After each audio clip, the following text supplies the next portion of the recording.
на тоа што е 18:30 часот и времето кое што беше закажано на овој Зон вебинар, мислам дека можеме да почекаме неколку минутки, иако ние наставниците секогаш ја сакаме и ја бараме и ја почитуваме точноста.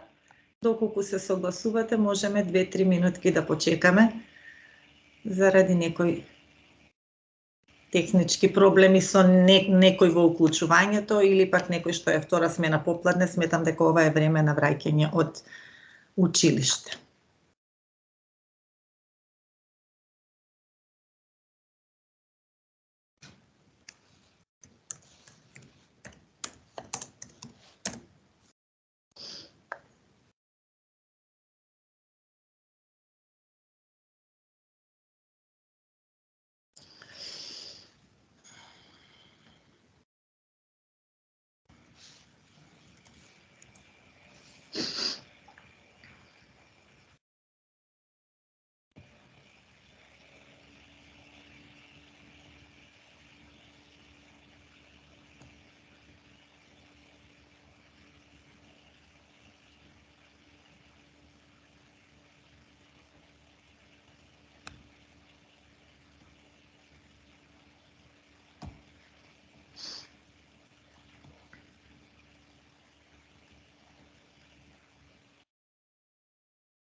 Зорица, микрофонот.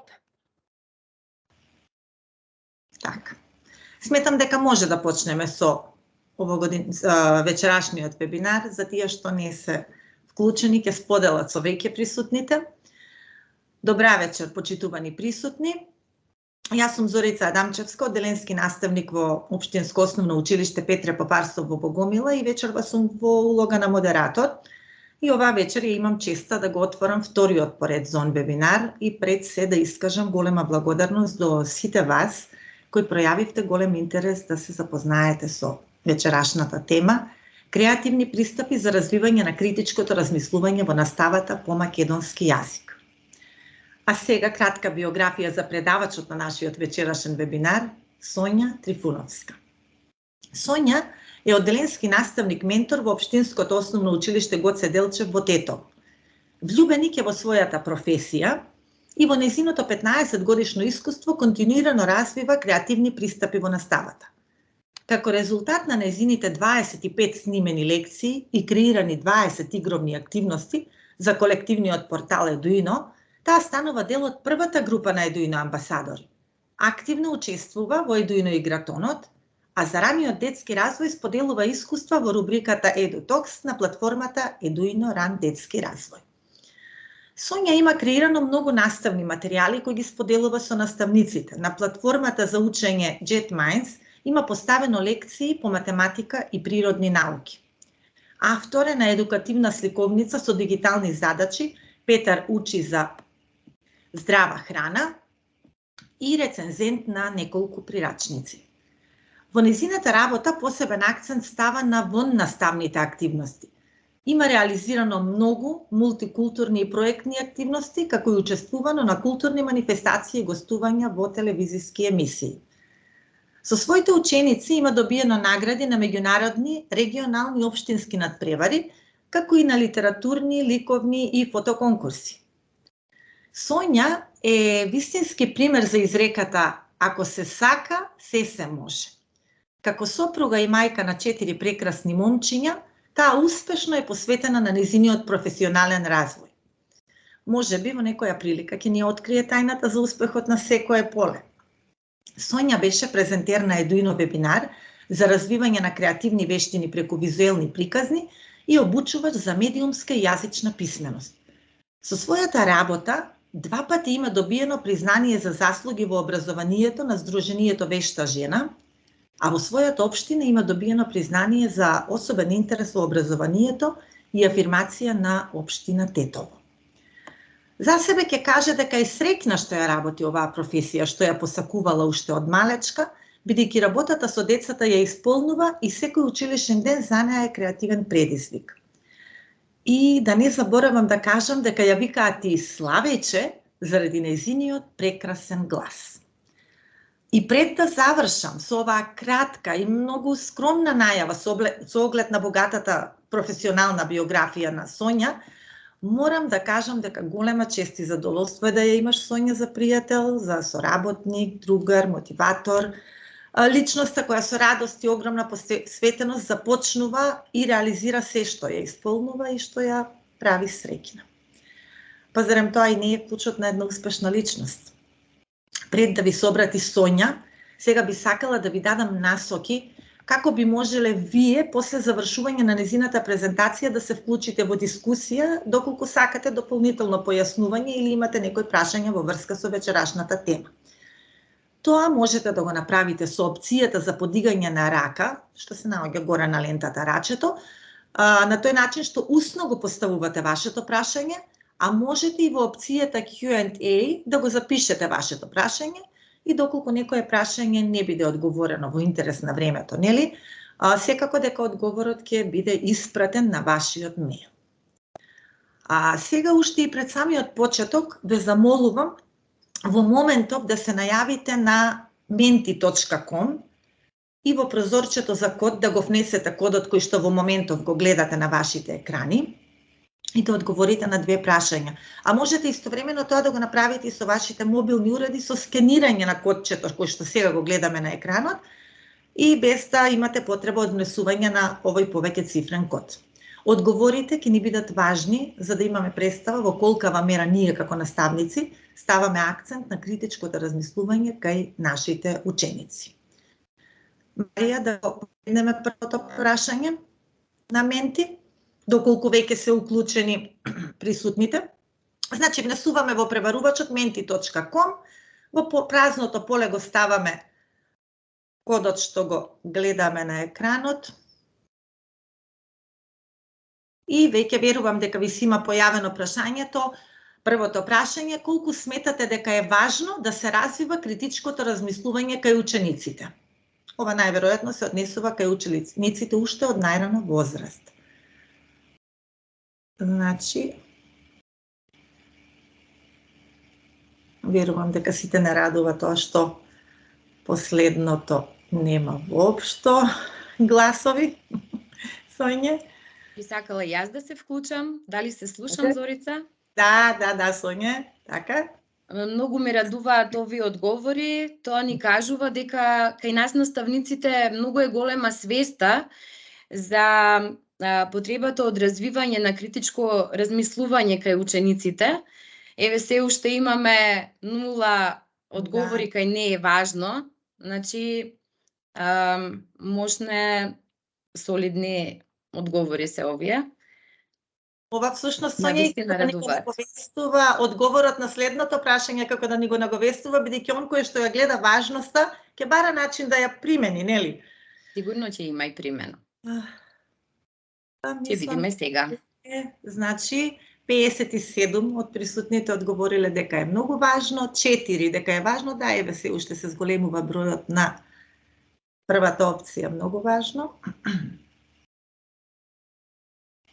И ова кажува убави работи за нас наставниците кои што ги подготвуваме учениците уште од најрана возраст критички. Дека сме и со тек со промените во образованието. Така. Еве го и графиконот кој што покажува дека првото често применуваме техники за... Не, ова е веќе второ прашање. Колку често применуваме техники за критичко размислување? Веќе имаме одговори на ова прашање. Често, ретко, многу ретко или никогаш. И овде Сонја радува фактот што никогаш нема никој. Така. И дека многу наставници одговориле дека често применуваат техники за критичко размислување. Се надевам јас дека и овој вебинар ќе биде доста корисен за да се научат и некои нови техники кои што колегите не ги употребувале досега во наставната пракса. Одлични одговори и на второто прашање имаме. Да, и мислам дека е доволно.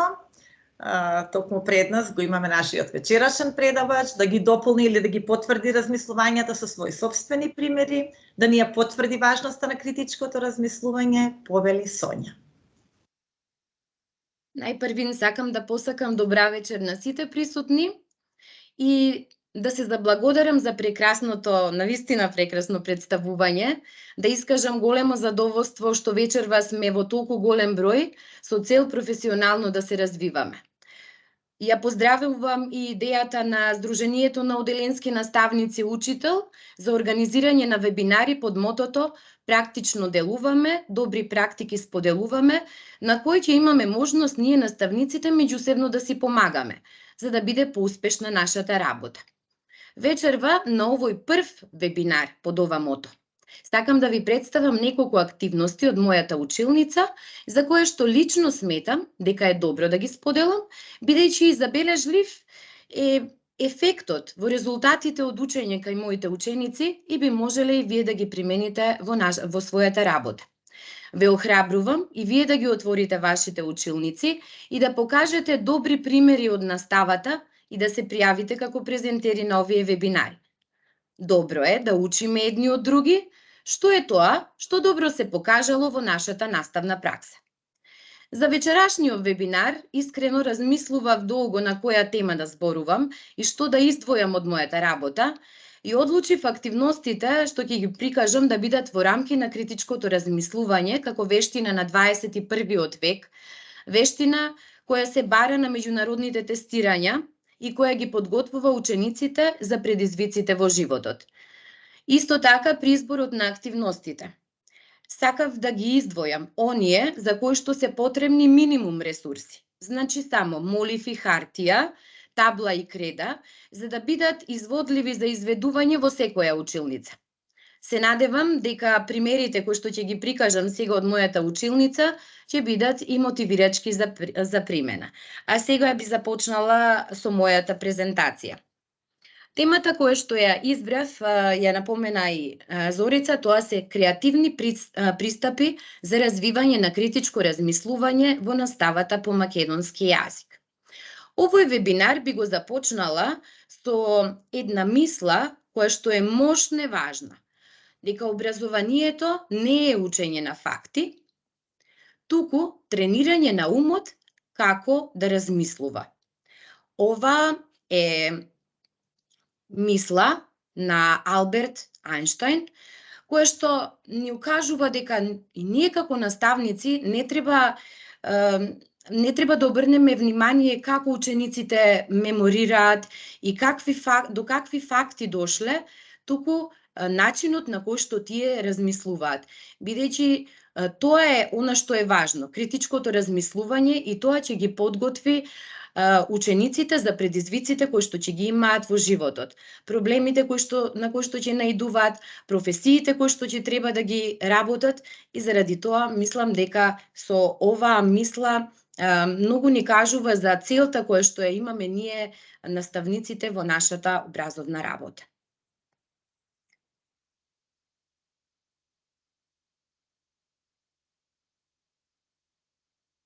А сега да видиме што представува критичкото размислување. Критичкото размислување е самонасочено размислување и ги анализира претходните искуства и процеси на учење.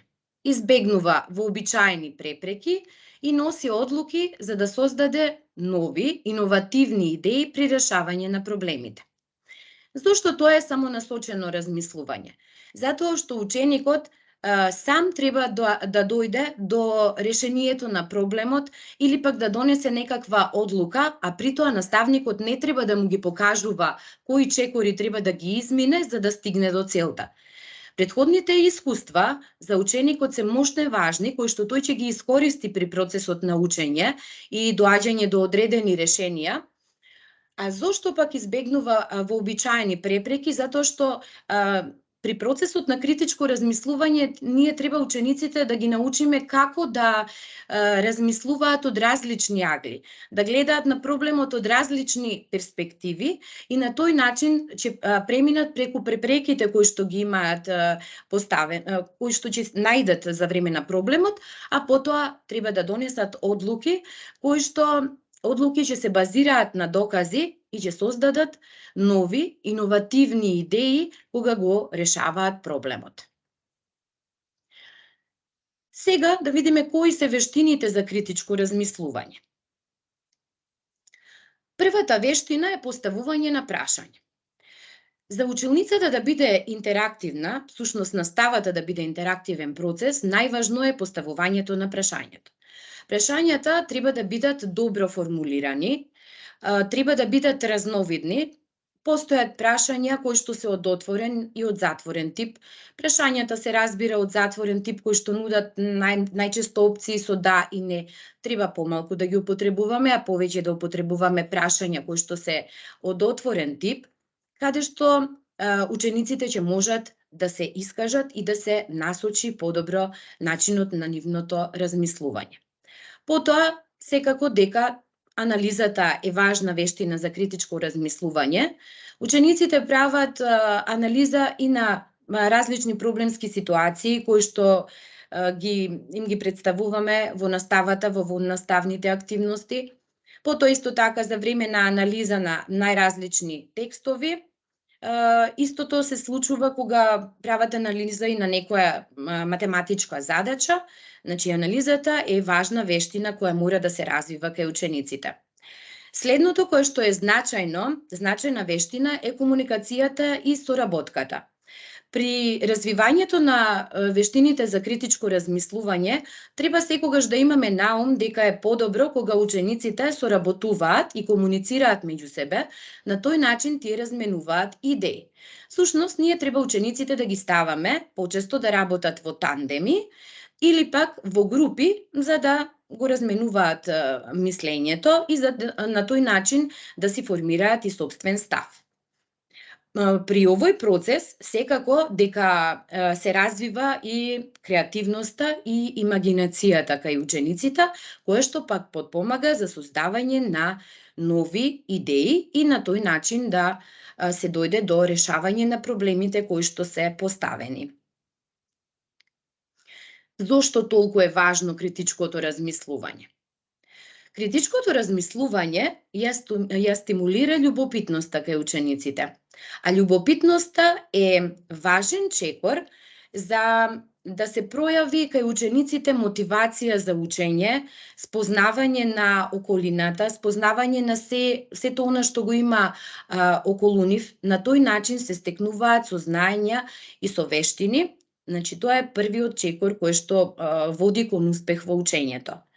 Потоа, преку вештините за критичко размислување се подобруваат и вештините за истражување.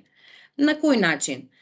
Учениците кога ги ставаме во ситуација да истражуваат неколку пати, тие го добиваат и искуството на кој начин се истражува, ги спознаваат методите и техниките за да подобро дојдат до решението на проблемот и го спознаваат подобро процесот на истражување и тоа ги подобрува и нивните вештини во истражувањето. Исто така, вештините за критичко размислување помагаат и да се подобри процесот на донесување на одлуки. На кој начин тоа се постигнува, бидејќи учениците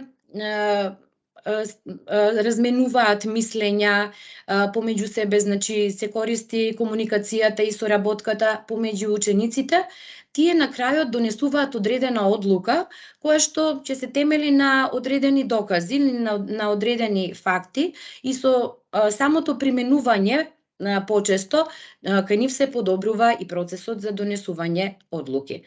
секако дека со критичкото размислување се развива и креативноста и се подобрува и способноста за решавање на проблеми. Учениците стекнуваат искуства при решавањето на проблеми и на тој начин и нивните компетенции се зголемуваат.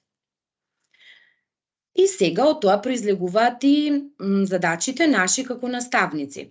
Што треба ние за да развиваме критичко размислување кај учениците, всушност да имаме како задача за време на часот или пак во наставните активности.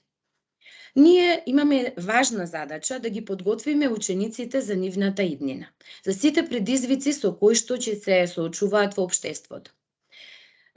Ние не можеме ни да предпоставиме, заради брзината со која што оди ова наше современо општество, какви се професии ќе се развиваат и какви ќе бидат побарувачките на пазарот на трудот, но доколку ние ги развиваме вештините за критичко размислување, учениците ќе можат полесно да се справуваат со сите предизвици на кои што ќе наидуваат во иднина, дали во однос на проблемите секојдневни или пак во однос на барање на решенија како да се одлучат за некоја професија, како да се справуваат со предизвиците во рамките на професијата. Заради тоа критичкото мислење многу е важно да се развива. Следна задача е учениците да ги оспособиме да користат различни ресурси за стекнување на знаења.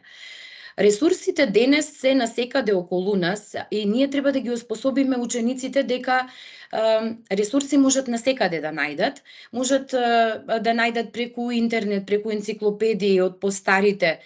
Многу медиумски содржини се нудат денес, но исто така треба да нагласиме, да им нагласуваме секогаш дека не секоја содржина е веродостојна и исто така можно е важно како да го разликуваат она што е факт, што ќе го пронедат во ресурсите и она што е нечие мислење. Исто така, важна задача наша е да ги насочиме да ја користат својата љубопитност, да продуцираат нови идеи и производи, да развиваме кај нив компетенции кои ќе им бидат потребни за професиите со кои ќе се занимаваат, ова и претходно го нагласив, и секако дека мощна важна задача е да ги оспособиме да бидат продуктивни граѓани на општеството кои ќе размислуваат критички и ќе бидат подготвени да се вклучат на пазарот на трудот. Сега ќе објаснам неколку техники и стратегии на критичко размислување. Првото е искуствено учење и претходно нагласив дека искуството кое што го стекнуваат учениците им е потребно за следните задачи, за следните проблемски ситуации на кои што ќе најдат и поради тоа искуственото учење е важна стратегија за стекнување на вештини за критичко размислување. Потоа колаборативното учење, односно учење преку соработка, преку споделување на идеи со учениците, поставување на интерактивни прашања кои што се многу важни при процесот на стигнување до некои нови идеи, при процесот на донесување одлука и при процесот на решавање на проблемите. Интерактивните прашања не треба тука толку да ги поставува наставникот, туку ова најчесто се однесува на прашања кои што ги поставуваат учениците меѓу себе кога се во дискусија. Дали во однос на некоја тема, ако им е зададена во однос на некоја проблемска ситуација или решавање на проблем. Исто така, важна стратегија е користење на различни материјали за учење, значи да не се користи еден ресурс, само еден извор, туку учениците да бидат оспособени да користат најразлични материјали, да знаат каде да ги пребараат и кои од нив се поверодостојни. Исто така, важна стратегија во процесот на развивање на критичко размислување е наставникот да даде ефективна повратна информација. Доколку учениците не добиваат повратна информација, тие не знаат дали успеале и колку успеале во она што сакале да го постигнат во решавањето на проблемот, наставникот треба да истакне она што е позитивно, она што е добро што успеале да го направат при решавање на нивната задача, но исто така да каже и што е она што би можеле да го подобрат. Можеби да даде мали насочувања, но конкретно, значи на конкретен дел од проблемот, каде можат да се подобрат, и таа ефективна повратна информација ќе им помогне на учениците за кога ќе имаат следен пат, кога ќе имаат некоја проблемска ситуација, како подобро и поефективно да ја решат. И на крајот, стратегијата метакогниција, тоа представува размислување за својот начин на размислување, односно развивање на свест за сопствениот начин на размислување. Уште за метакогницијата кажуваат размислување за размислувањето. И тоа представува малку повисок степен од вештините за критичко размислување. Сега сакам да истакнам тука и зошто на нас, наставниците, ни е важно да го развиваме кај учениците критичкото размислување. Напоменав дека тоа е важно заради иднината на општеството, но доказ дека се уште не сме на добар пат за развивање на критичкото размислување е и истражувањето кое што го направило УНЕСКО во 2020 година, во кое што се истакнува дека само 4 ученици од 10 стекнале компетенции за јазична писменост, математика и природни науки. Со развивањето на вештините за критичко размислување, секако дека би се подобриле и резултатите кај учениците на овие меѓународни тестирања што се однесуваат и на јазична писменост, и на математика, и на природни науки, бидејќи критичкото размислување се е имплементирано во сите овие наставни предмети. Сега ќе се осврнам на кои се карактеристики за критичкото размислување. Првата карактеристика што ќе ја споменам, таа е ефективност. Таа представува избегнување на вообичаени препреки, односно избегнување на едностранното гледање на проблемот и неземање на предвид на нови факти, се резонира со чувства наместо со логика. Например, учениците донесуваат некоја одлука, но наместо таа одлука да се темели на одредени факти или на одредени докази, да им се темели на нивните чувства. Тоа и кај возрастните се случува, не само кај децата, но ние затоа сме тука да ги насочуваме дека за да има ефективно критичко размислување, треба значи да се темели тоа на фактите и на доказите, а не на чувствата. И секако дека не треба да се гледа еднострано на проблемот, туку да се земаат во предвид различни гледишта. Втората карактеристика на критичкото размислување е иновативноста, односно решенијата до кои што ќе дојдат учениците. Тие се нови и не се поврзани со некои други претходни решенија или ситуации кои би не насочувале. Од овие решенија се доаѓа со претходно искуство, меѓутоа методите кои што се користат, решенијата до кои што ќе дојдат учениците, можат да бидат и невообичаени и да се појават за прв пат. Заради тоа постои иновативност кај критичкото размислување и самонасоченост, односно ученикот самостојно размислува и тој го води мисловниот процес. Наставникот не треба да му ги кажува чекорите како да стаса до решението, туку тоа треба да се прави со развивање на соработнички односи помеѓу учениците и на тој начин да се разменуваат идеи како, на кој начин, кој би бил нашиот следен чекор, како да стасаме до решението и тоа треба да биде предмет на дискусија како да се стигне до решението на проблемот. Ова е мошне важно дека критичкото размислување не постои како некој посебен наставен предмет, туку дека критичкото размислување може да се интегрира во различни наставни предмети. Што се случува во училницата? Всушност, какви промени кога ученикот веќе има стекнато одредени вештини за критичко размислување, какви промени настануваат кај него во училница за време на наставата. Верувањата и ставовите се менуваат кога ќе се појават нови податоци. Значи, процесот на размислување е динамичен. Доколку се појави некој нов податок, некоја нова ситуација, некоја нова идеја меѓу учениците, тогаш и верувањата и ставовите на учениците може да се менуваат. Потоа, тврдењата кои што ги искажуваат треба да бидат издржани, а тоа значи дека потребен е доказ или факт врз кој што ќе се темели одлуката.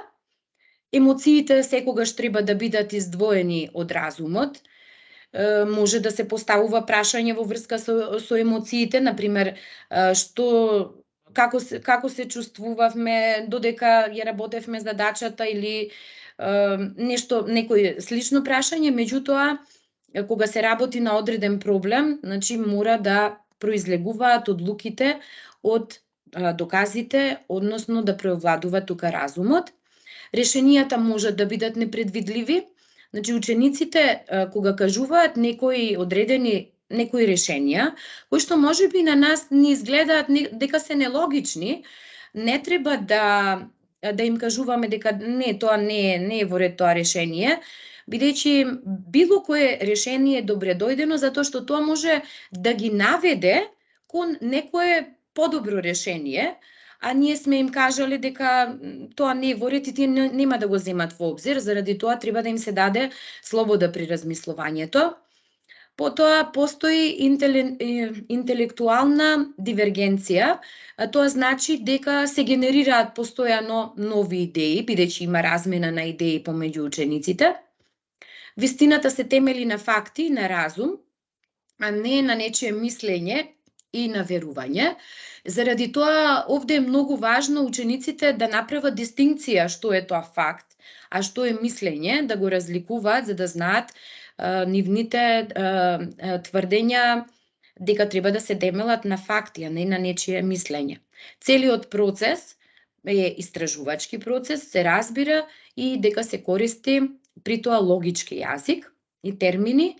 Учениците тука поставуваат повеќе прашања од наставникот и тоа е логично, бидејќи наставникот може само на почетокот да каже која е задачата на учениците или да ја представи проблемската ситуација која што треба да ја разрешуваат, но учениците во дискусија си поставуваат повеќе прашања преку кои што може да дојдат до решенијата на проблемот. Се вреднуваат и прашањата тука, а не само одговорите. Зошто? Затоа што не е важно само каков одговор ќе се даде на прашањето, туку и какво прашање ќе се постави, како е формулирано прашањето и одредено прашање може да доведе до некој решение на проблемот кој што е многу ефективно. Исто така, прашањата најчесто се надоврзуваат едно на друго. Например, зошто за оваа медиумска содржина мислиш дека што е таа всушност, што представува? Ако мислиш дека е факт, зошто мислиш така? Кој дел од содржината ти укажува на тоа? Значи, прашањата мора да се надоврзуваат едно на друго. И тоа е поврзано секако со Сократовото прашување, за кој што ќе говориме и подоцна. Кои се компетенциите кои што се поврзани со критичкото размислување? Тие се поставување на прашања кои што бараат размислување на повисоко ниво. Тоа значи дека прашањата нема да бидат фактички, во кои што ќе се бараат само одредени факти во содржините, туку тие ќе бидат на повисоко ниво да се направи споредба, разликување, анализа, синтеза и така натаму. Потоа собирање на докази од проверени извори.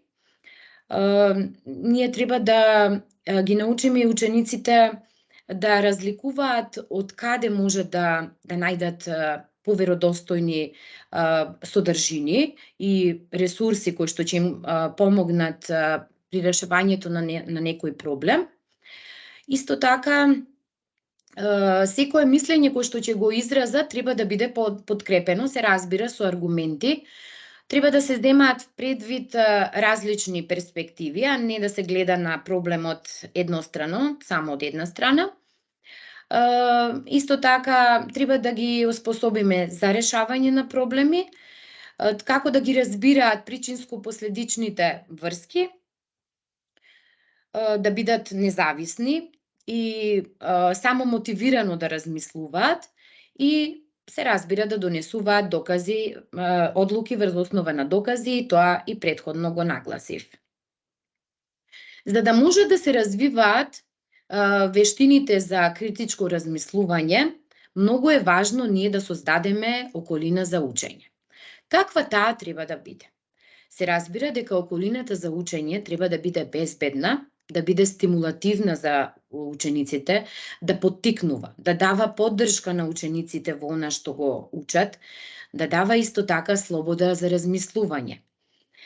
Слободата за размислување може би сметаме дека е лесно да се создаде во училницата, но при тоа треба да имаме на ум дека во училницата имаме различни ученици, некои кои што се покажуваат повисоки постигнувања, некои има послаби постигнувања, некои се посрамежливи да се искажуваат, некои дури доминираат.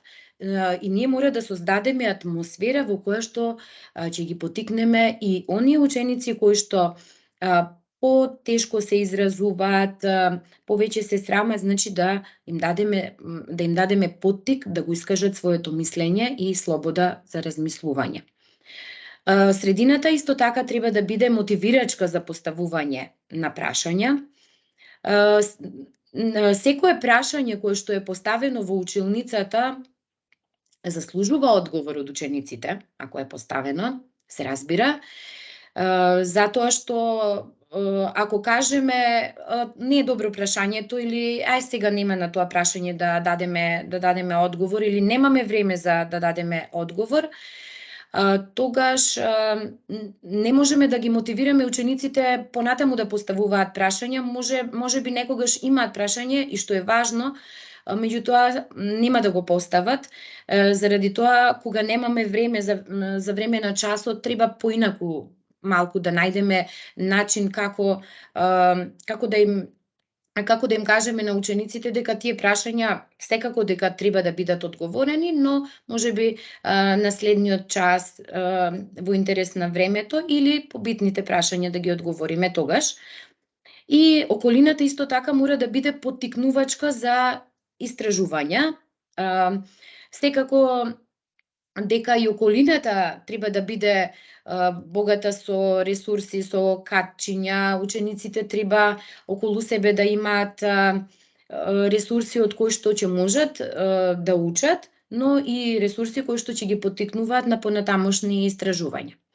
Сега би сакала да нагласам и кои се грешките кои што понекогаш ги правиме ние како наставници во околината која што треба да обезбедиме за учење, а тоа е фокус на меморирање и помнење на информациите. Понекогаш ни е важно што запомниле учениците, отколку како ги разбираат работите. Значи, треба ова да се избегнува. Исто така, неприменливост на знаењата. Секогаш, она што ќе го стекнат како знаење, треба да им поставиме прашање каде ова што го научи може да најде примена. И ова најчесто како прашање го поставуваме во рефлексијата на крајот од часот, за да знаат учениците зошто учат, зошто го научиле всушност тоа, каде може да го применат. Следно, дека во околината на учење не треба да постои конкурентност и страф од грешки. Например, ако дел од учениците реагираат например, по не толку добро на некој неточен одговор од страна на други ученици, може да се демотивира да дава одговори ученикот. И затоа и ние тука треба да делуваме, да кажеме дека дека секој може и да направи грешка, но дека секој има право да се изрази.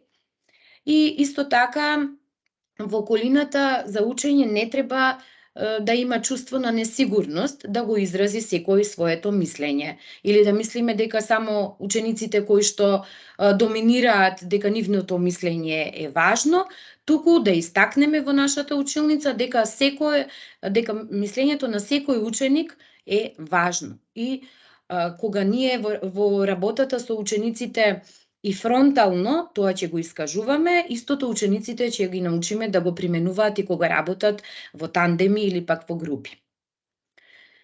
Сега кажавме каква треба да биде средината, но како да создадеме таква средина сега за развивање на критичко размислување? Тука ќе дадам како неколку насоки кои што можеме да ги применуваме со цел да поттикнеме таква средина за развивање на критичко размислување. Тоа да ги поттикнуваме учениците слободно да изразуваат мислење, без страф и грешки. Да ги поттикнуваме постојано да поставуваат прашање, доколку имаат некое прашање и добро да го формулираат. Доколку не е добро формулирано прашањето, се разбира дека ќе им помогнеме да го направат тоа како што треба, за да можат и следното прашање подобро да го формулираат. Потоа, исто така е важно да им дадеме доволно време да одговорат на поставените прашања. Не да кажеме толку ајде побрзо да им велиме така, на тој начин може да ги демотивираме да одговараат, мора значи секогаш да почекаме да размислат, а потоа да дадат одговор на поставеното прашање. Потоа треба да создаваме услови за соработка и размена на мислења, тоа ќе го направиме секако доколку употребуваме тандем како форма на работа и работа во групи. Да ги поддржуваме секогаш интересите на учениците, доколку има заинтересираност и во други теми, да го поддржуваме тоа. Исто така треба да им помогнеме на учениците да го поврзуваат она што е претходно учено со тоа што го учиме и да го разбираат како треба да се примени, во што може да се примени она што е научено.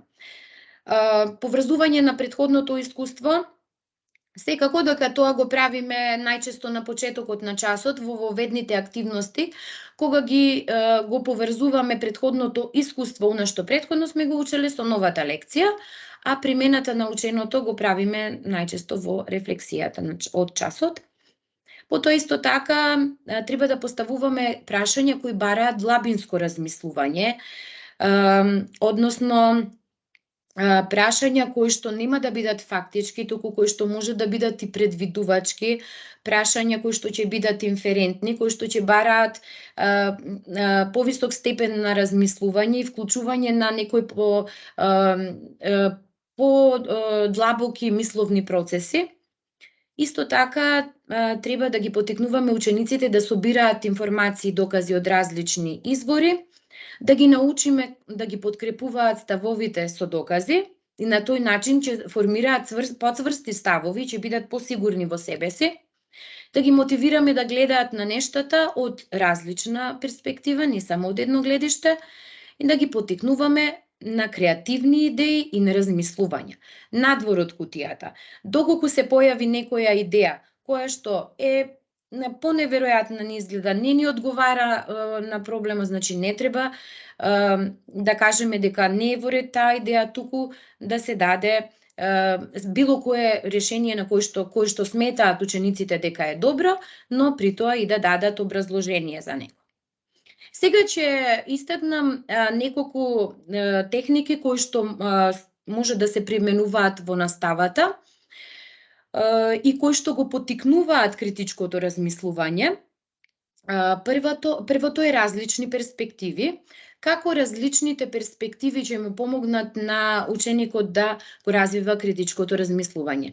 Различните перспективи помагаат на учениците да увидат дека на било кој проблем може да се разгледува од различни страни. Како тоа да им се објасни? Например, може да им се дадат различни сликички, да им се каже што гледате, едноставно, што гледате на оваа сликичка. Различни ученици ќе ни дадат различни одговори. Сигурно дека некој ќе ни каже дека гледа вазна, друг можеби ќе ни каже дека гледа две лица свртени едно кон друго.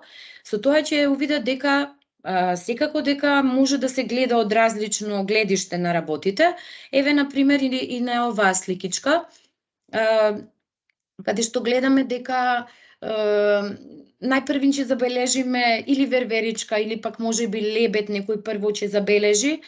Овие активности, еве, например, баш конкретно оваа сликичка може да се зададе дури и кога се учи за животни, па да се направи некоја слика во која што ќе има повеќе животни, но треба сликичката да ја вртат од повеќе страни, да гледаат повеќе животни и да набројуваат. Но не само да им се постави прашање колку животни гледате, туку кои животни, каде го гледаш тоа животно. Значи, прашањата да се надоврзуваат едно на друго. Каде му е гледаш главата, аха, каде е опавчето, токму така, тука е, добро, во право си, и така натаму. Исто така и на оваа сликичка некој ученик можеби ќе го види прво зајачето, некој можеби патката. На оваа сликичка некој можеби прво ќе ја види младата девојка, некој старецот, а тоа зависи исто така и од чувствата. Најважното зошто се применува оваа техника, затоа што при решавањето на проблемите треба да се пристапува од различни гледишта, тоа треба да го согледаат учениците. Ќе кажам сега уште еден пример од секојдневниот живот, еве едно гледиште за нас, наставниците. Прво гледиште, благородно е да се биде учител, бидејќи ги подготвуваш децата за животот. Ако ја разгледуваме професијата учител од ова гледиште, можеби секој би прифатил да биде учител, но има и некое друго гледиште. Да се биде учител е тешка и одговорна задача, која бара постојано учење и надоградување. Значи, професијата учител секако дека за да се извршува, дека е исто така и тешка, не само што е благородна. Сега, за секоја техника која што ќе ја прикажам, сакам да кажам и што е она што подоцна во примерите од мојата наставна пракса ќе ви го прикажам. Во однос на различните перспективи за подоцна, значи, за примерите од наставата по македонски јазик, од часовите што јас сум ги реализирала, поврзано со различните перспективи, ќе ви ја прикажам техниката 6 шапки за размислување. Сега одиме на следната техника, тоа е поставување на прашање. Поставувањето на прашања представува прв чекор за да наставата биде интерактивна, односно интерактивниот процес започнува со поставување на прашањата. Добро дефинираните прашања ни овозможуваат секако увид во она што го научиле учениците. Доколку добро и ние го формулираме прашањето, можеме да добиеме повратна информација за што е она што учениците го научиле. Прашањата секако дека можат да бидат најразлични, претходно споменав дека можат да бидат од затворен тип, може да бидат и од отворен тип, но и тие прашања кои што се од отворен тип, исто така може да имаат различно ниво на сложеност. Тука ќе нагласам 3 видови на прашања, кои што се секако распоредени според Блумовата таксономија. Најпрво се прашањата роботи или уште ги нарекуваме овие и фактички прашања. На овие прашања одговор се добива само со кога во содржината ќе ги пронајдеме фактите. Следни прашања се прашања детективи. Ова се прашања со повисоко ниво на сложеност, во кој што треба да од повеќе различни извори да пронајдеме содржини и да извлечеме некаков заклучок. додека пак со највисоко ниво на сложеност се секако прашање истражувачи за кое што е потребно посериозна истражувачка работа или пак експериментирање за да се реши проблемот или да се дојде до одговорот на прашањето. Во однос на оваа техника за подоцна, значи она што јас ќе ви го прикажам во моите часови, поврзано со поставувањето прашања, е техниката Сократово прашување. Следно, ќе зборувам за оценувањето на докази. Колку на нас често ни се случува да носиме некаква одлука, а при тоа да не се темели на докази. Тоа најчесто го правиме за да го забрзаме процесот, нешто на брзина да донесеме некоја одлука без да размислиме врз основа на што ние сме ја донеле таа одлука, кој е доказот за тоа. Но важна цел при развивањето на критичкото размислување кај учениците е да ги продлабочиме вештините за создавање на свое мислење, кое што ќе биде секако базирано на докази.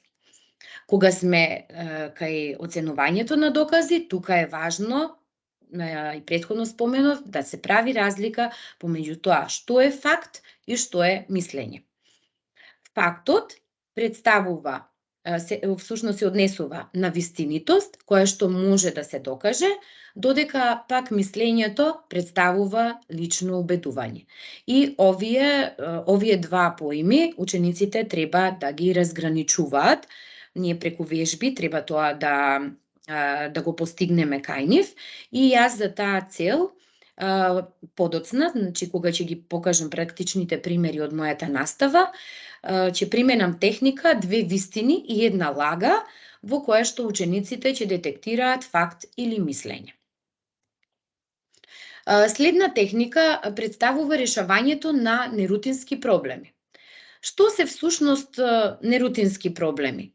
Тоа се оние за кои се бара од учениците да го искористат нивното претходно знаење и вештини за да решат некаков проблем и да одговорат на некакво прашање. Сега тука издвоив неколку примери за нерутински проблеми. Например, колку правоаголници има на шаховската табла? И сега тука оваа задача, например, би била поставена и на некој, можеби, надпревар од математика. Тука се работи и за комбинаторика. Исто на колку начини може да се распределат 10 цреши во 3 чинии. Исто така и ова е нерутински проблем и мораат учениците да прават комбинации повеќе, да размислуваат подлабински. И исто така нерутински проблем ќе биде, например, колку лампиони има на елката. Тука учениците треба да направат всушност проценка, вакви задачи слични се задаваат уште, може да ги има и од прво оделение. На кој начин може тука да се пристапува кај овој проблем конкретно што е со елката? Можеби учениците ќе одредат некое, како ќе пресметуваат некое малечко парче, па во тоа ако има десетина, па колку такви парчиња би имало кај елката, и на тој начин да дојдат до решението. Меѓутоа, така не треба ние да ги насочуваме. Туку само јас кажувам како би размислувале, меѓутоа учениците сами треба да се договорат во групата на кој начин би го решиле проблемот. И јас подоцна ќе ви покажам, значи, во однос на решавање на нерутински проблем, како учениците креираа своја игра. И сега преминувам на практичните примери конкретно од наставата по македонски јазик, бидејќи јас оваа учебна година имам 5 оделенци, значи ќе бидат содржините за 5 оделение. Првата содржина од темата јазик и комуникација, содржината е читање со разбирање, а стандардите за оценување се одговара на прашања за текст што го чита во себе во зададено време и искажува став за тема од прочитан текст и го подкрепува со цитат од текстот. Како текст јас го зедов текстот Копнеш од Јован Стрезовски.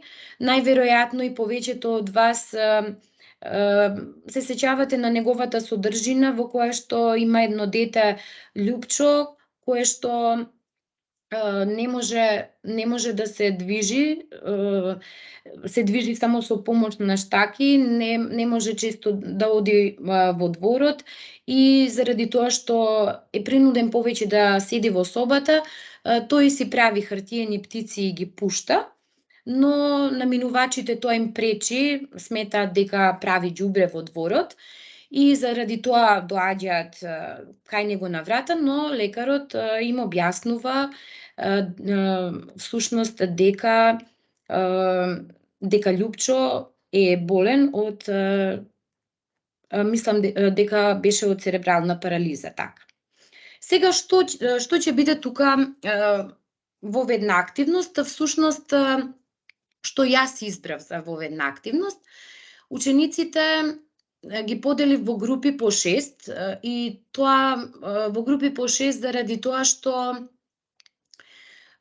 кога ја применив подоцна техниката 6 шапки за размислување, секој ученик треба да добие по една шапка, заради тоа ми требаа 6 ученици да има во групата.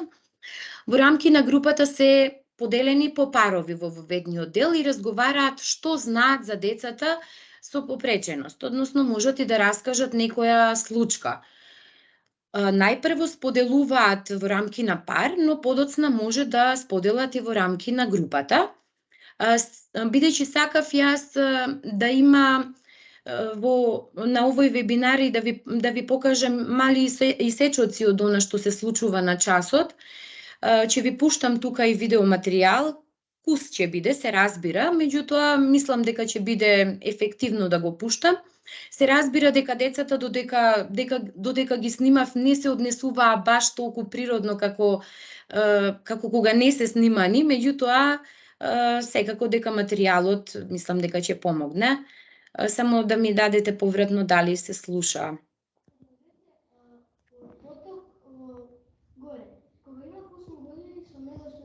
Се слуша, Соња. Неговите другари и он беше многу радостен, не можеше многу да помни, да не разговараш мало. Јас знам едно дете што живее близко до нашата зграда и тој има проблем со слухот, но има апаратче за слушање и тоа му помага за да комуницира со други. Јас сум видел еднаш, една леќа, сега сме се клубни со лајче.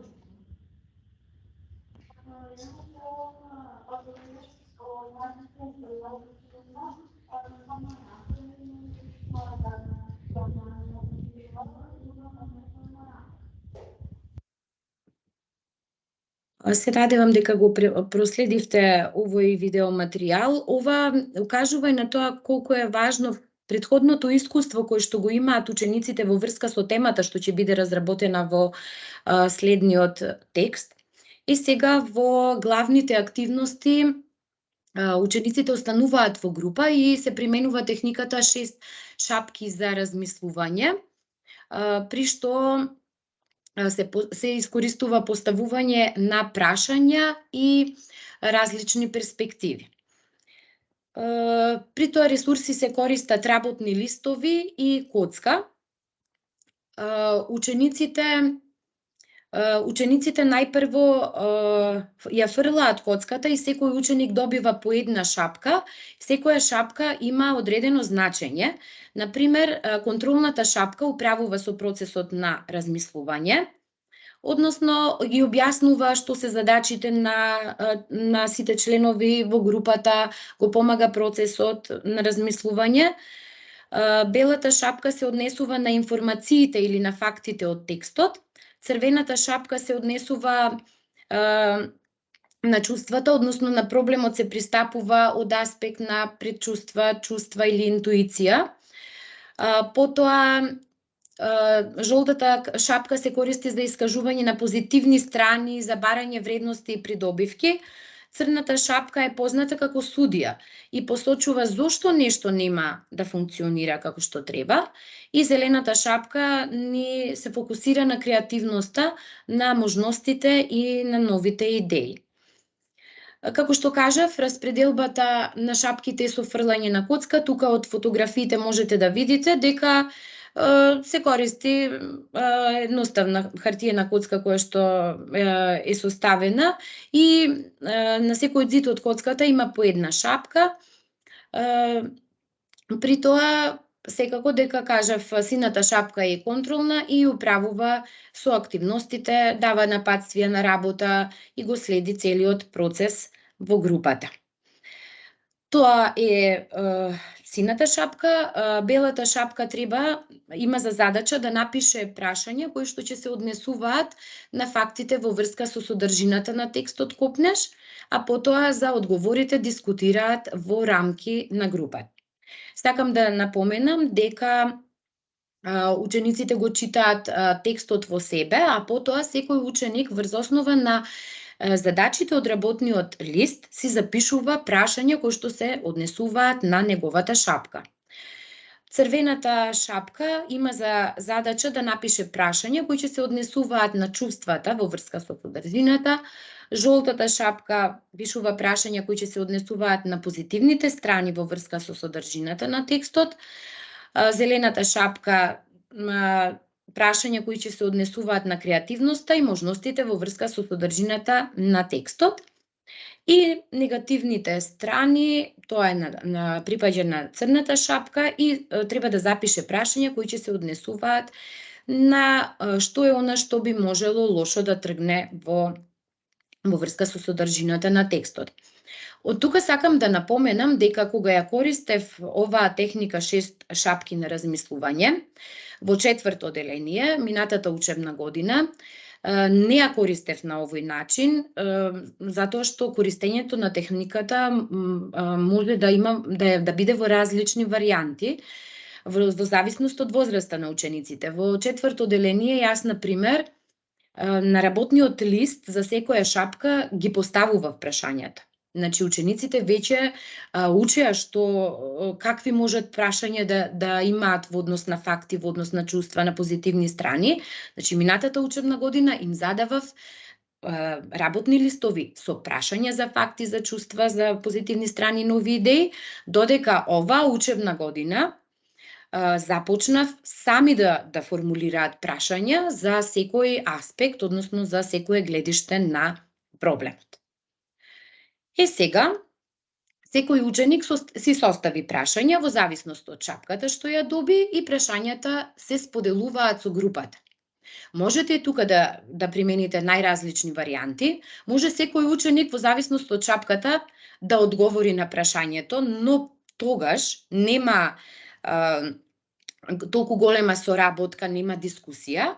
Јас избрав да откако учениците ги поставија прашањата, ги напишаа всушност на работниот лист, да ги поставуваат на учениците во групата и да се дискутира во однос на тоа прашање, а потоа ученикот, откако ќе заврши дискусијата за тие прашања, врз основа на она што го согледал, да си даде свој одговор и во завршниот дел да ги прочита одговорите. Сега, кои прашања ги поставија учениците? Значи, ова се прашања кои што тие ги поставија.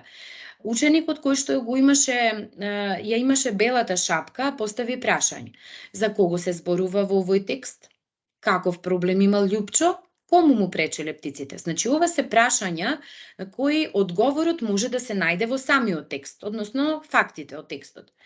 Потоа, ученикот кој што ја доби црвената шапка во однос на чувствата, прашањата кои што ги постави се: како се чувствувал Љупчо кога луѓето дошле на врата, како се чувствувале луѓето кога дознале за болеста на Љупчо и како се чувствуваше ти додека го читаше текстот.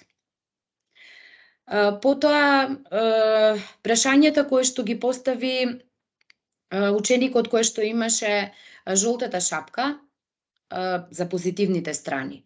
Што му давало на Љупчо сила? Како мислиш дека животот на Љупчо ќе се подобри после оваа ситуација?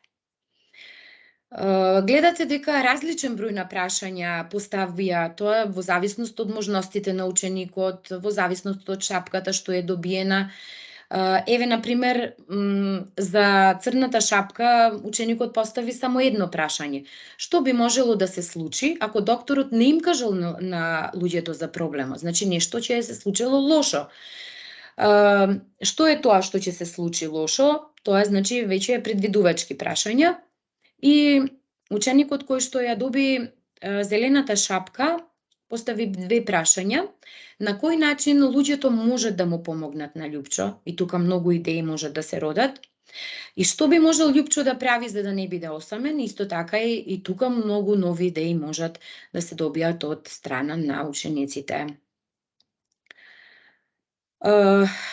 Сега исто така овде сакам да ви пуштам еден исечок од часот и како дискутирале учениците во однос на неколку само од прашањата во интерес на времето. Сега ќе ви пуштам. Како се чувствувал Љупчо кога ги фрлал птиците? Љупчо се чувствувал многу среќен кога ги фрлал птиците затоа што тоа му помагало за да се чувствува слободен. И се чувствувал исто како и он да лета како и птиците. Исто се чувствувал и радост.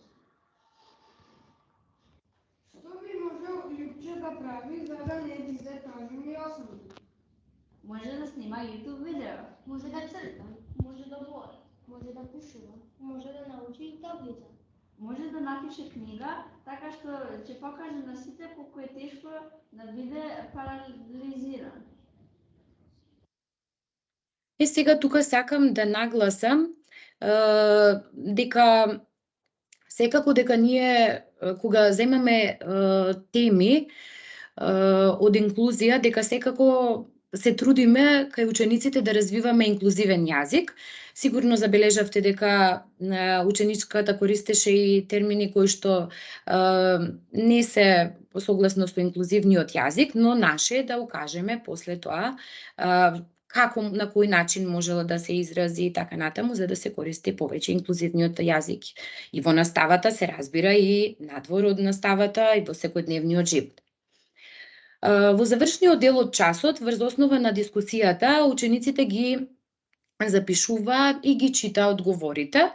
Така направив јас и тука имате како изгледа работните ливчиња на крајот од часот. Меѓутоа, не мора да изгледа на овој начин часот, доколку сметате дека учениците би било подобро само прашањата да ги запишуваат, а одговорите усно да ги кажуваат преку дискусија, може и на тој начин да се реализира. Постојат различни варијанти за да се реализира оваа техника 6 шапки за размислување. Сега ќе преминам на вториот пример, на вториот час, исто од јазик и комуникација, се однесува на содржината сврзници и стандарди на оценување, препознава сврзници во реченици и употребува сврзници при составување реченици. Во ведната активност за ова наставна содржина ќе се одвива на следниот начин. Се повторува за сврзници најпрво, значи претходното искуство, бидејќи од претходниот час има учениците учење за сврзници, а потоа се поделени во групи. Секоја група добива, еве тука и од фотографиите ќе видите, секоја група си добива ленти со реченици. Значи воопшто не мора ни да ви бидат речениците испечатени туку, ете тука во примерот гледате дека јас со пенкало сум ги напишала или со фломастерче, а учениците имаат за задача да ги влечат тие ленти со реченици во рамки на групата и таа реченица што ја извлекле треба да го пронајдат сврзникот и да го подвлечат со црвена боичка, а потоа на табла има нацртано еден правоаголник што би представувал зид од сврзници на кој што учениците треба да ги запишат оние сврзници кои што ги пронашле во нивните реченици. И ете на последната фотографија гледате дека сите тие сврзници кои што ги пронашле во речениците ги запишуваат и на табла. Тоа ќе им биде потребно за следната активност, главната активност. Учениците добиваат како нерутински проблем, всушност тие треба да креираат игра. Со нивната игра треба да ги применат знаењето од сврзници во реченици. Всушност, ако во воведната активност тие идентификуваа сврзници во реченици, сега од содадени сврзници треба да составуваат реченици, да ги употребуваат всушност сврзниците во реченици. Ресурсите кои им беа дадени е празна картонска табла, како празна шема од правоаголничиња, зидот од сврзници што го имаат пред себе на табла, што самите го изработиле, и може да имаат боички. Учениците се поделени во неколку групи и се разбира дека тие дискутираат, разменуваат идеи, како мислите да ја направиме најпрво таблата, какви да ни бидат боите, што би означувала секоја боја на таблата, какви правила би поставиле. Еве тука неколку фотографии има. Тука е празната картонска табла на која што еве гледате дека има исцртана некоја шема со правоаголничиња и сега учениците ја разгледуваат и размислуваат на кој начин може да ја уредат таблата, секако дека смислуваат и име на играта. Потоа еве едната група се одлучила за овие бои да ги користи зелената и црвената боја и ги бојат по линијата. Друга група пак има наизменично црвени, сини полиња, игра со сврзници, им се вика сега тие ги распоредуваа сврзниците од зидот со сврзници во својата табла, како што сакаат, може и да повторуваат некои сврзници ако сакаат. И откако ја креираат таблата, значи мора да смислат правила, како ќе се движат по таблата. Јас им кажав дека ресурси кои што можат да ги користат за да играат, дека можат да бидат сите оние кои што ќе ги најдат во училницата. Во училницата имавме капачиња со букви, со слогови, ги искористија тие. Потоа најдоа фигури за не лути се човече, коцка најдоа.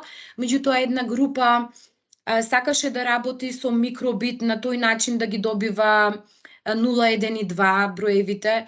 Им дозволив, бидејќи знаат едноставни програмчиња за микробит уреди да прават и да ги пренесуваат на микробит уредот од лаптоп, и си користеа микробит. Другата група користеше коцка на најразличен начин. Едната група, например, сакаше да ги запишува речениците. Другата група смисли само усно да ги кажува. Запишувањето, победниците на кој начин ќе бидат правилата, сето тоа го одредуваа учениците.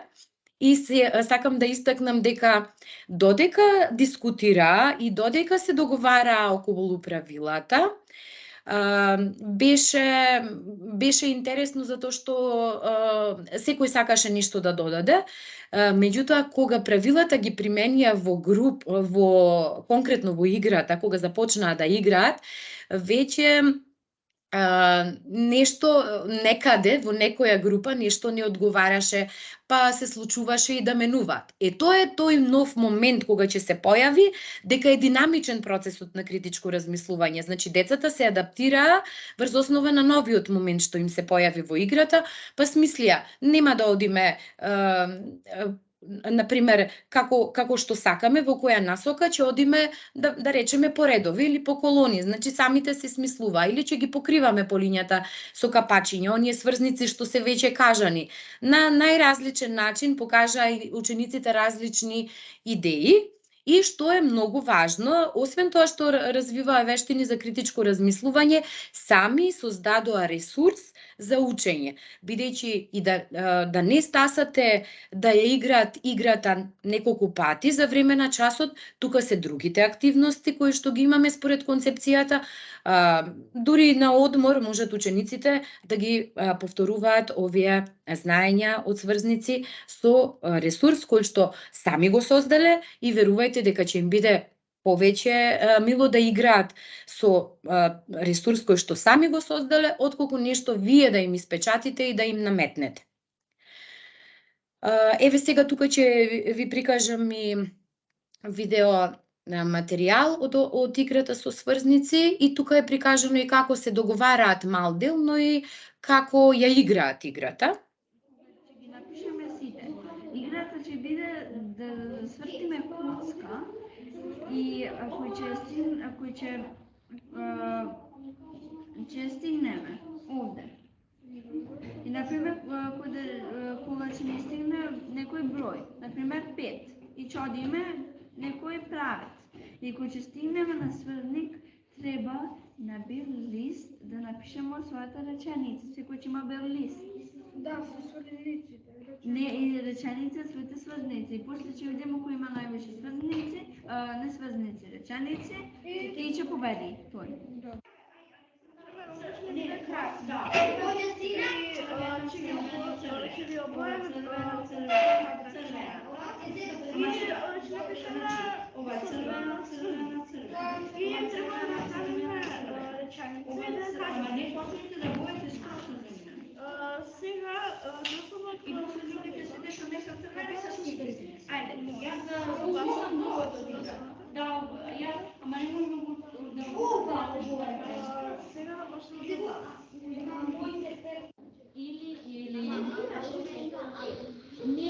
Или ќе одиме на прошетка, или ќе одиме кај баба. Сега да ги собереме, за да видиме кој победил. Два? Това се знае. Три. Може да одиме Алиша. 1, 2, 3. Додиме кај затоа што? 1, 2, 3. Сврзникот ни е затоа што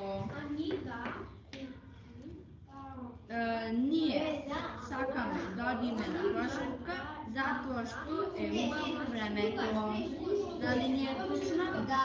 Добиваме 1 поен. Сега вие сте.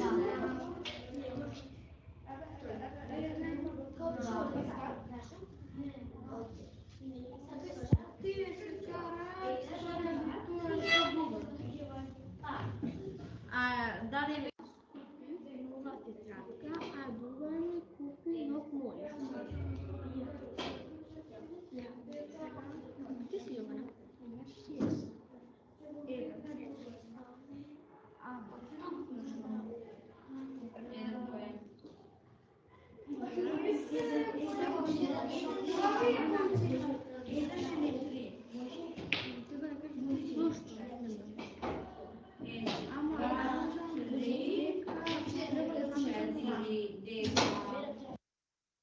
Се надевам дека беше разбирлив видеоматеријалот од оваа игра со сврзници. Сигурно видовте дека учениците навистина не само што се забавуваат, туку на интересен начин и повторија за сврзниците. Во завршниот дел на часот ги собираа секако поените, одредуваа победници и нешто интересно што дадов рефлексија за групна активност, односно треба да одговорат на прашања кои што беа дадени во група. Која активност на часот ви беше интересна? Зошто ви беше интересна? Каква беше соработката во група додека ја креиравте играта? На какви проблеми наидовте? Затоа што си кажуваат и различни проблеми во однос на правилата, па некој сакаше таква боја, па моравме да се усогласиме за одредена боја, или каде да ги распоредиме, како да ги распоредиме сврзниците. како ги решивте тие проблеми и како се чувствувавте додека ја креиравте играта, а како кога ја игравте. Од одговорите на учениците забележливо беше дека учениците многу беа возбудени и додека ја креираа, но исто така и додека ја играа оваа игра. Сега остана уште еден наставен час, тој ќе биде од медиумска писменост. Како што споменав и претходно, содржината ќе биде за факти и мислења, а стандардот за оценување да прави разлика меѓу пренесување факти, искажување личен став, мислење во медиумските содржини. Тука применив во ведната активности бура на идеи за мислење и факти. На тој начин што на табла едноставно напиша факти, мислење и учениците како значи до какви зборови се сеќаваа во моментот дека се поврзани со фактот, ги запишуваа и какви зборови им доаѓа за мислење, исто така си ги запишуваа. Гледате дека за факт, вест, знаење, учење, известување, вистина, тоа запиша, додека мислењето дека е поврзано со личноста и на тој начин малку ги разликуваа фактот од мислењето. Но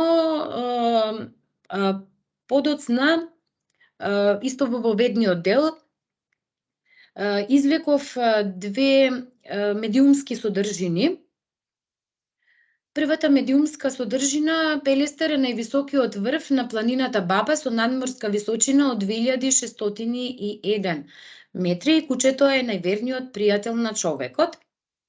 Сега поставив прашање за првата содржина, што мисла, дали е мислење или факти. Сега учениците може да кажат тоа е факт, например. Ние како наставници не треба тука да застанеме, туку треба да продолжиме со прашањата. Тоа е како еден вид на Сократово испрашување. Зошто мислиш дека е така? Дали ова зависи од ставот на авторот или пак не зависи? Дали ти личи ли на, може би ќе каже дека му личи на известување заради тоа мисли. Значи, мора да поставиме повеќе прашања, не да прифатиме само како одговор тоа е факт и толку. Тогаш нема развивање на критичко размислување, додека не го поставиме прашањето зошто, од каде мислиш така, некој доказ да ни посочи и така натаму. И учениците открија, се разбира, дека Пелестер е највисокиот врв на планината Баба со надморска височина од 2601 метри, дека представува факт, и тоа го ставивме на таблата, го залепивме под факти, а под мислење дека кучето е најверниот пријател на човекот. Како и за втората содржина, дека кучето е најверниот пријател на човекот, како може да се поставуваат прашањата? За кого може да е кучето најверниот пријател на човекот? Најверојатно одговорот ќе следи дека за човекот кој што има куче, но можеби некој има некое друго животно кое што го чува во домот или пак му е милениче, можеби би му било тој најверен пријател. И така натаму. Значи мора да извлекуваме од учениците што повеќе за да ги поврзуваат работите, за да се развива кај нив критичко размислување и да разграничуваат што е тоа факт, што е тоа мислење и што треба да земаат во предвид кога го формираат нивниот став. Во главната активност учениците беа поделени по групи и тие пополнуваат табела. Дадени им беа ленти со реченици со карактеристики на факт и на мислење и тие треба да ги залепат на соодветно место. Дел од овие ленти со реченици беа дека е мислење или зависи од ставот на авторот, не зависи од ставот на авторот, целта е да влие врз нашето гледање на нештата, убедување, предизвикува интерес и љубопитност и учениците ги читаа, ама мора да дискутираат, затоа што пак треба да се усогласат дали таа карактеристика е на фактот или на мислењето. И зошто е тоа? Зошто така мислат? Значи, мора да се потикнуваат и меѓусебно со прашања. Јас, кога поминував помеѓу групите, гледав дека учениците имаа различно размислување, посебно за одредени некои карактеристики. За информирање, например, им беше полесно да одредат и дека се вести, но дали предизвикува интерес и љубопитност кај факт или кај мислење, се мислеа, па не е тоа карактеристика на факт, на мислење, ама зошто е тоа така, кога ќе се потекнат меѓу себе, тогаш доаѓаат до одреден како заеднички став и си ги лепеа лентите со реченици на местото каде што тие мислат дека треба да биде. Но потоа се разбира дека правевме проверка, ги читавме секоја од овие ленти со реченици и учениците во групите проверуваат дали им е на соодветното место и дури тогаш може да се потикне дискусија зошто се направила некоја грешка, зошто помислила групата дека тоа е карактеристика на мислење или на факт, па можеби и тоа е во ред, они што го размислуваат. И најинтересно според нивните кажувања од рефлексијата на часот им беше завршната активност, односно тоа беше примена на техниката 2 вистини и 1 лага, во која што на учениците тие беа поделени по групи, им дадов 3 ливчиња на кои што беа запишани 3 содржини. И сега, ама за секоја медиумска содржина беше истакнато што е, дали факт или мислење. И учениците треба да детектираат што не е точно. Например, едната група имаше дека е мислење најголем и најдлабок океан на светот е Тихиот океан, дека мислење бананата е највкусно и најздраво овошје и факт дека Питер Иличековски ги напишал композициите Лебедово езеро и Оревок кршачка, ти одредија дека лагата е всушност дека е мислење најголем и најдлабок океан на светот е Тихиот океан, затоа што тоа е факт што може да се провери. Исто така, некоја следна група имаше дека факт е делфините спаѓаат во цицачи, дека тоа е факт, а мислење најубавите шуми се наоѓаат на Шарпланина, но и дека факт професијата учител е најубава на светот и тука точно детектира дека последното представува мислење, а не представува факт. Сите групи имаа различни медиумски содржини и им беше интересно кога ги споделуваа, кога презентираа на крајот на часот, тогаш се разврзаа и некои дискусии од другите групи, какви размислувања имаат и тие. И кога во рефлексијата ги запрашав кои од активностите им беа најинтересни за нив, кажува дека иако и предходните и воведната и главната активност била интересна, сепак дека им била завршната активност најинтересна да разликуваат мислење и факти и ги крева левчињата што ги пронашле дека представува лага, ги крева од сите групи кога беа готови. Значи, ова се трите часа каде што сакав да ви представам техники кои што јас сум ги применила за развивање на вештини за критичко размислување и се надевам дека некако на некој начин придонесов за да вметнувате и вие дел од овие техники за развивање на критичко размислување, бидејќи на вистина се ефективни кај учениците, не само што кај нив стекнуваат знаење, да се навратам на првото мислење што ви го прочитав на Алберт Ајнштајн, не е за меморирање, туку како да се формира, како да се тренира размислувањето кај учениците. И за крај би сакала да дадам една убава мисла на Малколм Икс, дека образованието е пасош за иднината, бидејќи утрешниот ден им припаѓа на оние кои се подготвуваат за него. Ви благодарам многу за вниманието. Така. Ти благодариме и ние тебе, Сонја, за твоето прекрасно излагање и интересните практики кои што ги сподели со нас, а секако беа во насока на критичко размислување, нели, и кои те како ги подготвува и ги оспособува учениците за да можат да носат ефективни одлуки во животот без еднострано гледање на некое прашање, нели. И секако најбитно од се беше тоа, како што спомна, дека сето тоа може да го направиме без некои дополнителни финансиски трошоци. Па мислам дека ќе се согласите сите дека иако со кратки инсерти, Сонја успешно ни ја долови баш динамичноста и соработката на овие часови, кога применуваме техники за критичко размислување. Тоа го видовме, нели, и во техниката за 6 шапки и во барањето на лагата помеѓу двете вистини, како што кажа во завршниот дел, им било најинтересно, а поготово при договорот кога требаше да креираат своја групна игра со сврзници.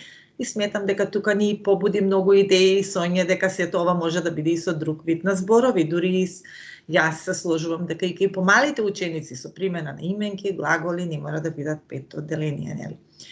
Така, сите овие содржини, токму така, сите овие техники можат да бидат применети не само за 5 одделение. Заради тоа јас не кажав, ете и во насловот, дека ќе биде за македонски јазик за 5 одделение. Заради тоа што истава техника 6 шапки за размислување, јас ете минатата учебна година исто работев по новата концепција, применив за 4 одделение, но модифицирано во зависност од возраста на учениците, и ние сами си ги познаваме најдобро нашите ученици, што можеме да постигнеме кај нив за време на часот, и такви техники и бираме. Такви ресурси бираме. Доколку веќе имаат некакво претходно искуство, јас оваа учебна година можам да им дадам сами да поставуваат прашања, но можеби кога јас не би им дала минатата учебна година да ја применуваат техниката 6 шапки, тешко дека оваа учебна година би им дала сами да поставуваат прашања. Се разбира дека јас би им ги дала оваа учебна година, меѓутоа затоа е важно искуството на учениците, што треба ние да им го градиме како наставници. Така, Сонја. А сега, како што ветивме, време е за вашите прашања. Доколку имате потреба од појаснување на некој дел од презентацијата на нашиот вечерашен предавач, тоа може да го направиме, како што се договоривме, со кревање на раче. Тука не гледам крената рака кај некој од присутните, или во, може би подобро и во опцијата Q&A, што се наоѓа горе на лентата некаде 2, 4, 6, како 8 иконка. Мислам дека се уште нема подигнато раце, ќе ни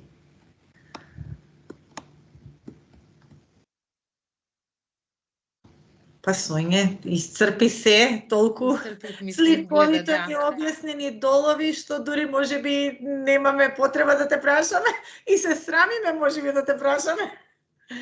Вака, овие техники можем да кажам исто така дека можат да се користат и со други ресурси. Постојат и многу други техники, не се само овие.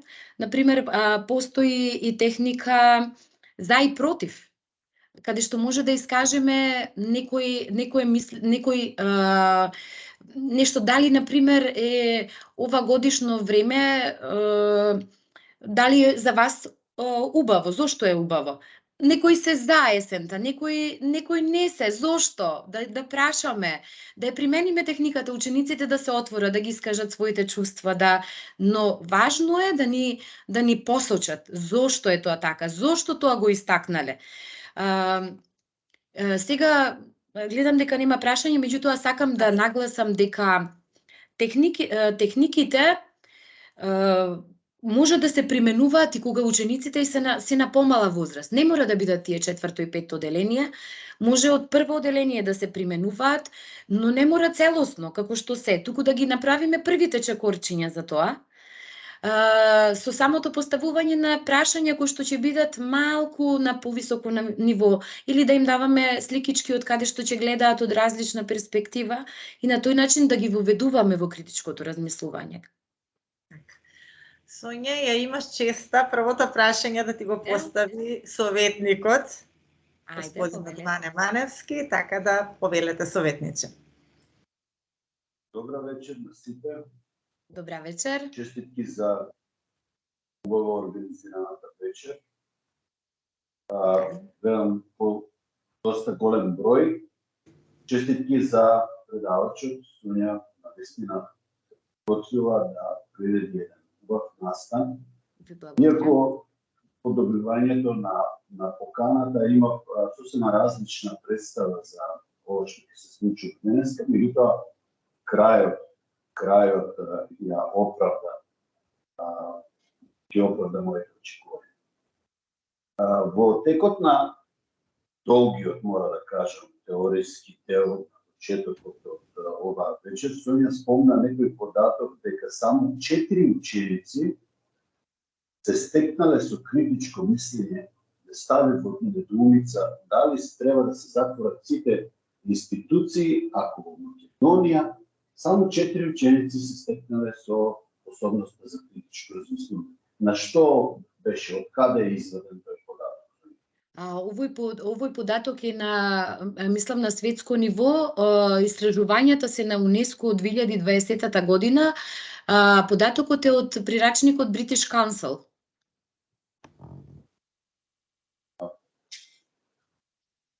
Ништо не кажува тој. 4 ученици од колку испитани, каде? Така стои, советниче, да.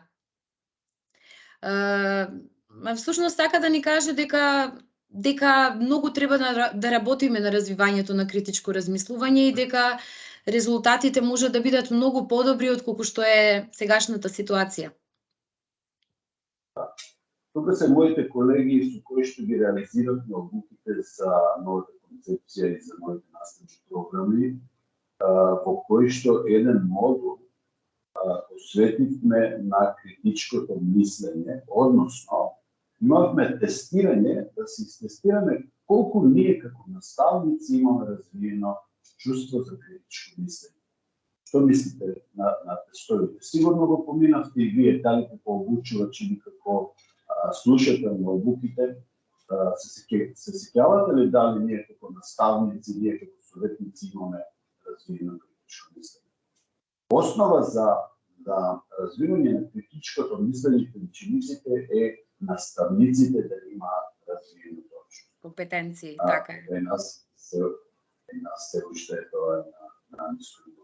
Ви благодарам за преубавата вечер. Ви благодарам и на вас, така да ви информирам дека јас ја имам следено обуката за критичко размислување на платформата на Биро за развој и навистина дека она што е најважно заради тоа јас во неколку наврати кажував дека ние како наставници ја креираме наставата па и во наставните активности. Доколку ние кај себе немаме развиено компетенции за критичко размислување, тогаш не можеме да ги развиеме и кај учениците се разбира дека прво ние треба да имаме такви вештини, а потоа да дознаваме и нови техники кои што можеме да ги адаптираме на возраста на учениците, кои што согледуваме дека може да помине тоа кај нашите ученици, дека ќе им помогне во развојот на нивното критичко размислување.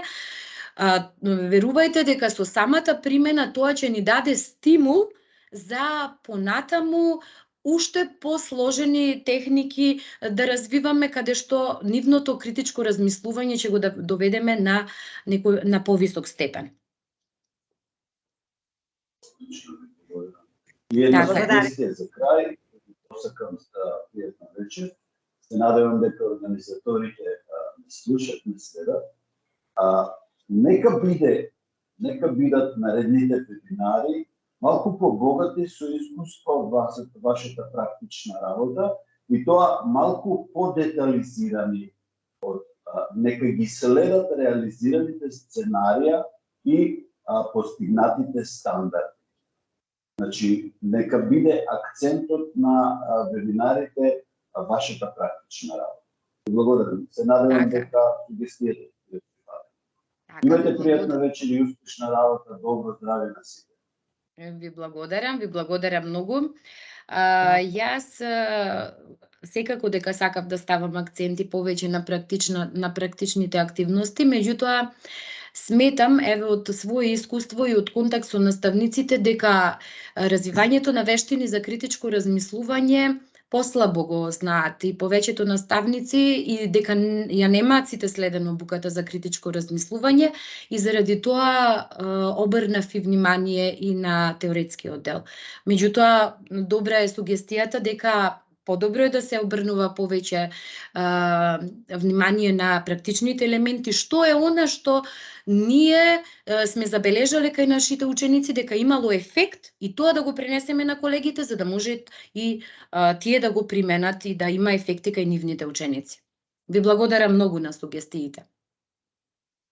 Така, Сонја има тука и второ прашање, второ кренато раче, исто така и од мене се заблагодарувам на советникот нели за понудените сугестии што така стојат сосем во право, макар што Сонја точно во право си дека оваа обука од British Council ја посетивме многу малку наставници и дури не ни дадоа нели повеќе можност завршуваше проектот да се вклучиме сите што сакаме. Мислам еве јас ја имав честа да ја следам. Корисна обука, меѓутоа многу мала можност за вклучување на одделенски наставници беше реализирана кај со предметните. Валентина Петрова, второто прашање. Повели Валентина. Добро вечер. Добра вечер. Поздрав до сите, посебно до Сонја, навистина убава презентација, но се јавив едноставно бидејќи инспекторот е присутен тука, Ване Манчевски, кој што ни беше и презентер во обуките за новата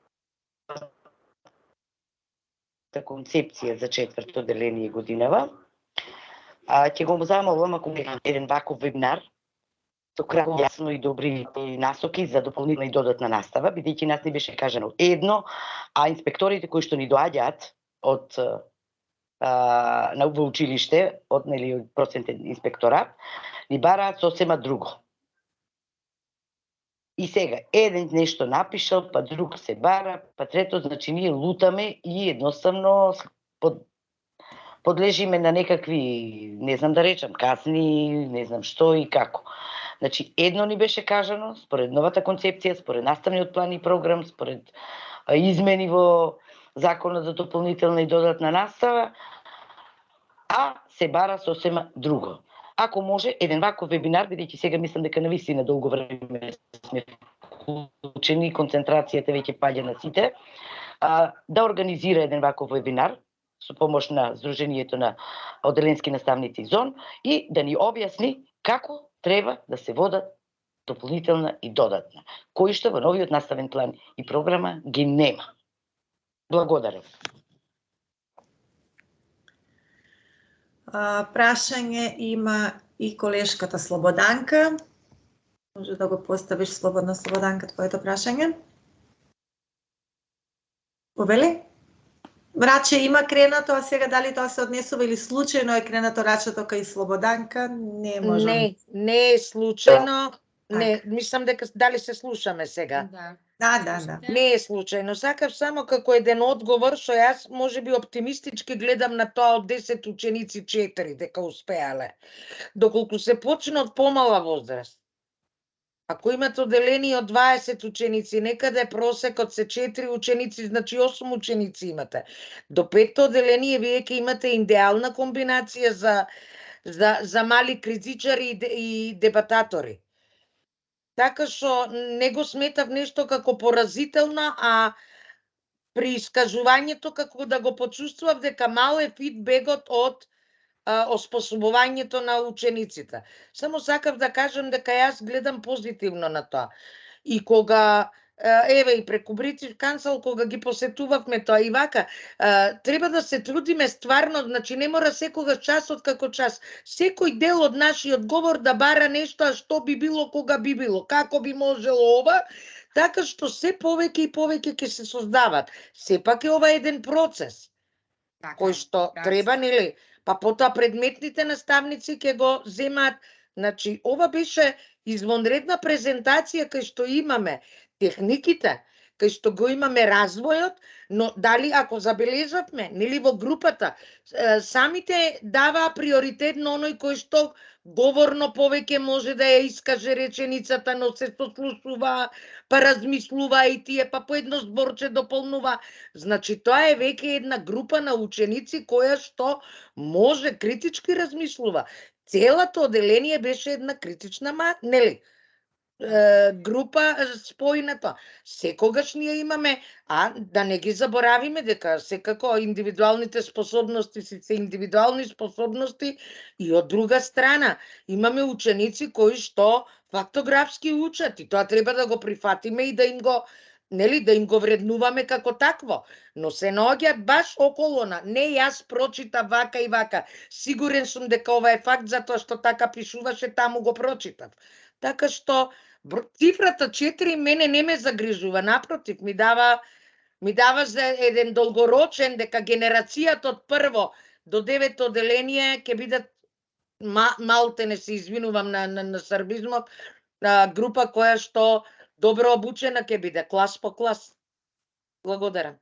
Така, се надеваме дека резултатите ќе бидат подобри, затоа што ако порано, претходно, не беше толку обрнувано внимание на критичкото размислување, сега и стандардите за оценување, значи ни одат во прилог на критичкото размислување, но повторно ќе повторам она што го кажа советникот Ване Маневски, дека многу е важно, значи, наставникот прво да има компетенции, да ги развива кај себе техниките за да има кај себе развиено критичко размислување, за да може да ги развива техниките за критичко размислување кај учениците. Се надевам дека со вакво споделување на позитивни искуства, со истражување по прирачници, со нашиот професионален развој. Сега гледаме дека имаме многу вебинари кои што можеме да ги следиме, каде што можеме професионално да напредуваме, а тоа е се со цел да ние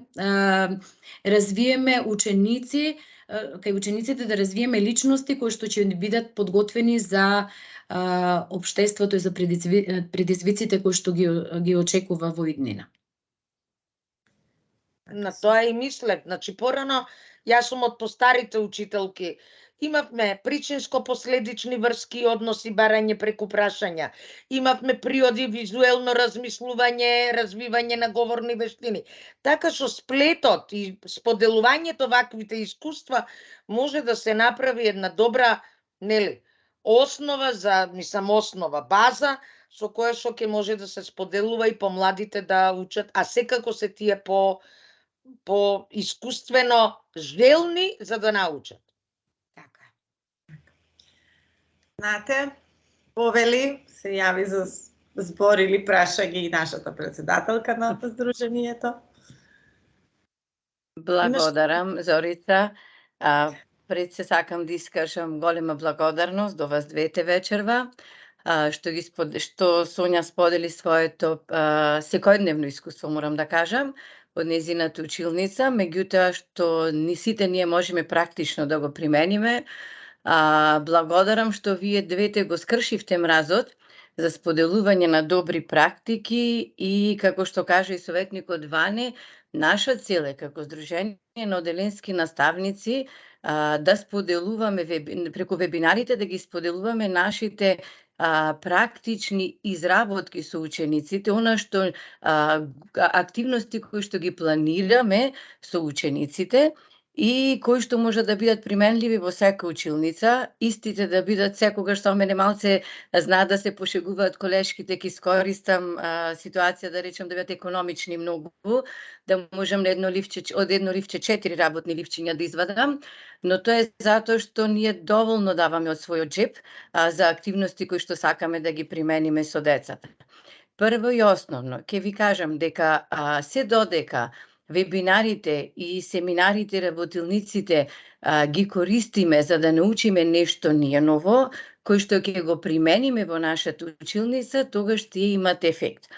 Ако ќе кажам во наводници, ни се целта само да добиеме некоја потврда, сертификат, благодарница дека сме следеле нешто, сме научиле ново, но нема да го примениме во училницата, тогаш да се сепак да бидеме малце самокритични, да се запрашаме која ќе ни биде целта. Јас знам дека ќе употребам, значи, дел од техниките кои што ги слушнав и денес со учениците од 4-то деление, еве би посакала да ве повикам сите, отворен е повикот за организација и одржување на вебинари од ваша страна. Сите вие кои што сте членови на Зона Учител, слободно може да се пријавите на нашиот повик за споделување на добри практики. Тоа е нашата цел. Знам дека бев долга, ви благодарам што ме сослушавте и поздрав уште еднаш и голема благодарност до Сонја и до Зорица. Благодарам. Благодариме, Ната. Во моментов дури ми дојде идеја дека како се реализираат нашите вебинари, споделување на добри практики, така можеме да си изработиме една наша публикација, односно каталог по теми. Значи тоа моментално ми дојде, нели, еве Сонјето прво за прв вебинар критичко размислување и сите ние можеме, нели, на некој начин до одреден период, како што беше тоа со едно вебинарите, меѓутоа сега, нели, не ограничивме со време и не го предложивме тоа, да си поднесеме на едно место вакви практики, вториот вебинар ќе биде со друга тема и така да каталогот ќе ни биде вистина успешна публикација од нашата работа. Еве нова идеја. Примена на критичко размислување, така. Јас тука не гледам повеќе кренати рачиња, значи се ни е кристално јасно. Ние сме си така и во писмени прашања. Нема поставено во прозорчето Q&A. Така да, доколку нема, нели, прашања, и јас од моje име да ви се заблагодарам за одвоеното време. Ве очекуваме, нели, на следниот вебинар, како што кажа Наташа, а истовремено и ве охрабруваме да ги споделите со нас вашите практики кои што сметате дека се корисни и интересни и треба да излезат од нашите 4 зида. Имајте пријатна вечер и сполнета работна седмица. Исто и од мене, убава вечер да имате и уште сакав да кажам дека за било каква помош во однос на примена на техниките за критичко размислување, дека слободно може да ми се обратите. Секако дека може дали ако го имате мојот мејл или пак во порака, некако да исконтактирате, дека секако ќе ви помогнам за било што ви е потребно во наставата. Ви благодарам за издвоеното време. Убава вечер. Убава вечер на сите. Довидување.